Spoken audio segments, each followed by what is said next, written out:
the agita, that's the upset stomach, right? The spilkus that was from the walk up to the election, and then after the election, is really giving people a lot of anxiety and stuff. So our in-house psychotherapist is the lovely Jill Payne. She's an author and friend of our show, and we met through our mutual friends at Houston Baptist University when she needed a little help on a website issue. And we started talking. I'm like, you're good. You need to hang out with us. She joins us via Skype. Good morning, Jill. Good morning, Sam. How are you doing? Well, how am I doing? It's Wednesday. We're creeping up on vacation. Everybody's healthy. It's all good, babe. It's all good. How are things in your world? And I'm going to be on CW again. Something about disgust and how disgust motivates you. Really? On Newsfix? Newsfix? Yes. Next week sometime. They're interviewing me on Monday. What they do is they interview, and then they do some editing because they make it sort of funky. Yeah. Good for you. Listen, that little. So, yay. She's a media machine. Anyway, I wanted to talk to you about that. That controversy is going to go on for the 8 years that Trump will be president. So I thought, because we made such a great prediction together about the Black Swan event, how he would become president. Right. We talked about that on your show a month before he became president. I thought we could make another prediction. What do you think? I'm all for that. Is there money involved? Ready? Can we gamble? Can we bet on something? I'm going to predict that he will be the greatest president, or one of the greatest presidents, and a very popular president.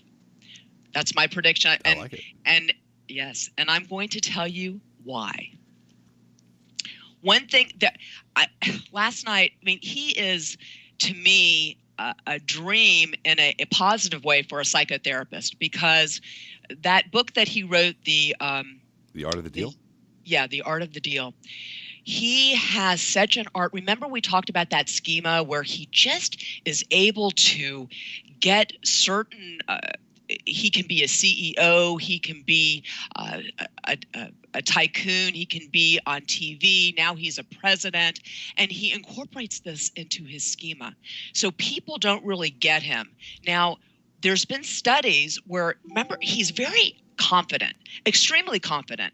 And what people do in studies, what they say is that people that are extremely confident, that we look at them as that they are competent, and we put them in a higher status and influence automatically. We don't say, oh, they've got a big ego. This is what we do. And so that we give them power. So this is one way that he is getting people to be accountable, because he just has this persona. He comes into a room. Remember, we talked about that when we did body language? Okay. And one other big thing that he is so different than any other president is that he relates with the top 1% and quote the commoners. And the commoners, I mean the masses. I'm not just talking about the poor. I'm talking about the quote, the norm.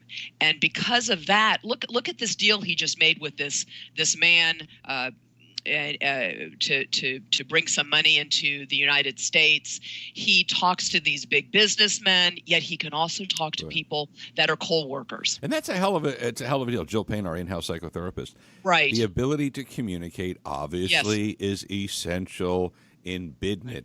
But Hillary, for instance, could only communicate to the elites.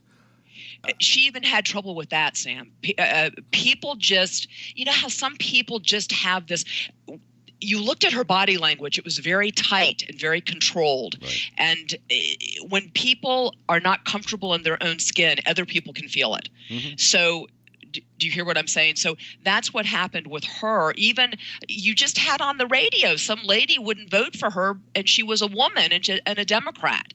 So she was having trouble with people in general. She's the total opposite of her husband, who had that charisma and could just charm people. Yeah, and I think Jill Payne, our in-house psychotherapist, I think that'll be a threshold for Democrats in 2020 and in 2024, whenever.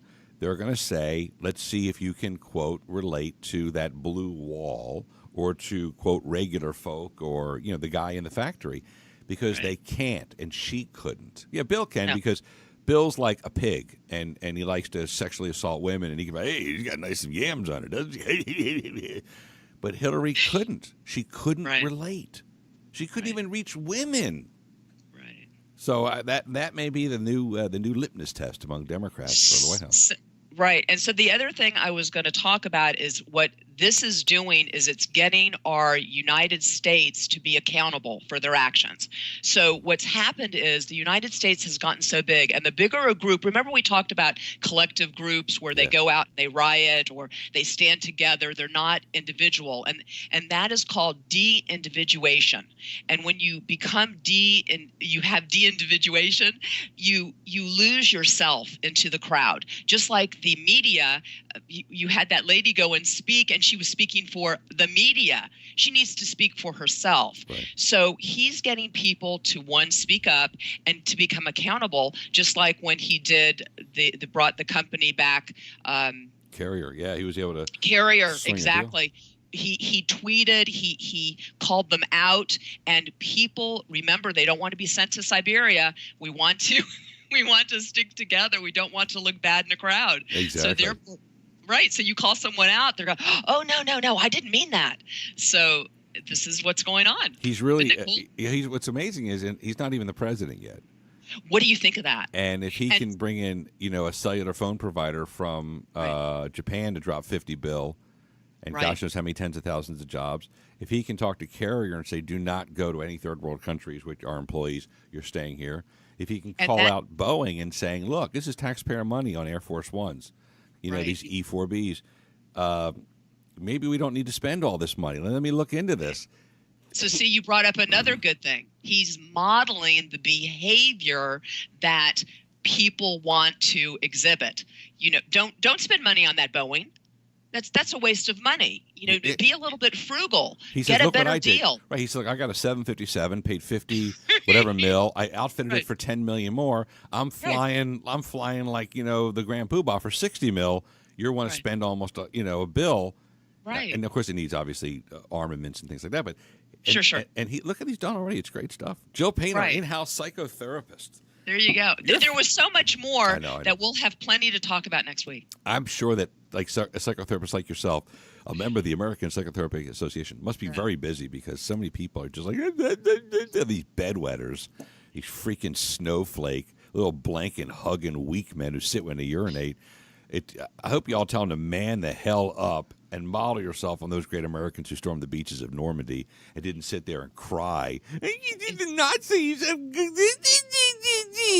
Stomp you into the ground. It's really interesting. That's another thing. People usually attract people that they have commonality to. Yeah. So for some reason, my clients think more like I do. Good. Amen. It's very interesting. You mean all your clients are beautiful?